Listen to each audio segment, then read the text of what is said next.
what we ended up having to do was to go back out and assess these facilities. And part of the barrier was these engineering assessments are very time-consuming and also expensive. It was to the tune of $20,000 per building to do an assessment. And so when you look at a school facility, right, it's multiple buildings, so it could cost, hundreds of thousands of dollars just to assess one school. And so what we did was took a methodology that was developed by FEMA for certain communities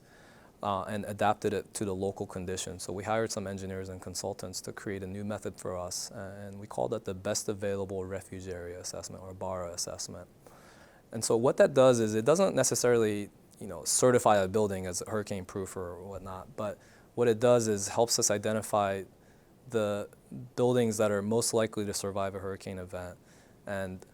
acknowledging that there is some level of risk with it, that they still serve as a better option than for many of the folks who live in single wall construction homes, or they live in coastal areas that are subject to storm surge inundation, or flood prone areas